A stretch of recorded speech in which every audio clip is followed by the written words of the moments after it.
Kita sering dengar pemerintah bicara soal pelindungan hukum. Tapi ketika KUHP baru disahkan, pertanyaannya sederhana. Perlindungan untuk siapa? Rakyat atau kekuasaan? Bayangkan kamu sedang menjalani hidup biasa, bangun pagi, mandi, sarapan, lalu bersiap kerja atau kuliah. Semuanya terasa normal, sampai tiba-tiba kamu menerima kabar. Namamu muncul dalam surat panggilan penyidik. Kamu kaget, kamu tidak merasa melakukan sesuatu, tapi di dalam KUHP baru, ada pasal 85 ayat 1 mengatakan bahwa seseorang bisa ditetapkan sebagai tersangka hanya dengan 2 alat bukti. Dan alat bukti itu bisa berupa chat, screenshot, rekaman atau data digital yang rentan dipotong, dipelintir atau disalahartikan. Pemerintah bilang ini kepastian hukum, tapi rakyat bilang ini memudahkan kriminalisasi. Lalu kamu melihat surat panggilan itu lagi, kamu bertanya-tanya, bagaimana kalau surat ini tidak sampai ke tanganmu?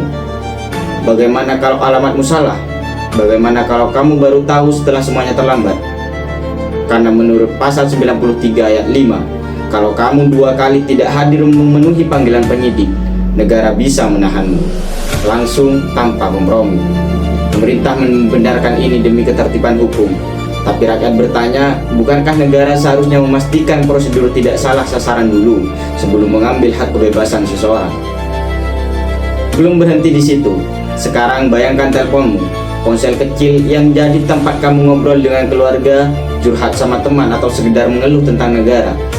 Dalam KUHP baru, pasal 84 memasukkan penyadapan sebagai bentuk upaya paksa, tapi tidak ada penjelasan detail soal izinnya, mekanisme kontrolnya atau siapa yang mengawasi penyadapan itu.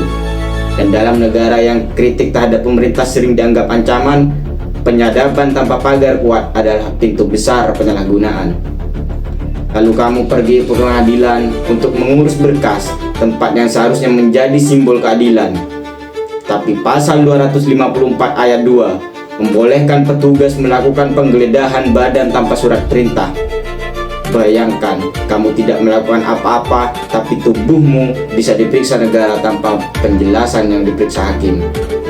Pemerintah menyebut ini demi keamanan, tapi rakyat tahu, keamanan tanpa hak adalah bentuk kekuasaan yang tidak diawasi.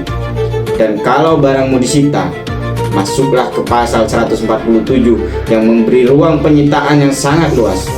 Pemerintah bisa mengambil barangmu atas nama penyidikan, sementara kamu hanya diberi 1 instruksi. Percaya saja, teman-teman, ini bukan soal rakyat takut hukum. Ini soal rakyat tidak percaya pemerintah memakai hukum dengan bijak. Karena sejarah di negeri ini sudah terlalu sering menunjukkan hukum bisa tajam kalau dipakai ke rakyat biasa, tapi tiba-tiba tumpul ketika menyentuh kekuasaan. KUHP baru ini memberikan kewenangan besar sekali pada aparat. Penetapan tersangka lebih mudah, penahanan lebih luas, penyadapan dilegalkan, penggeledahan tanpa surat perintah, penyitaan tanpa pagar ketat. Tapi bagaimana dengan pengawasannya? Bagaimana memastikan ini tidak dipakai untuk membungkam kritik, melindungi kepentingan politik, atau menekan kelompok yang dianggap berseberangan? Inilah yang rakyat takutkan, karena ketika kekuasaan membesar tapi remnya mengecil, maka bukan keadilan yang lahir, tapi ketakutan. KUHP ini harus dikawal, harus dikritik, harus dikoreksi, bukan untuk menjatuhkan negara, tapi justru untuk menyelamatkan negara dari penyalahgunaan kuasa. Karena di negara yang sehat, hukum melindungi rakyat, bukan menakut-nakuti mereka. Salam Mahasantri, FKMSB.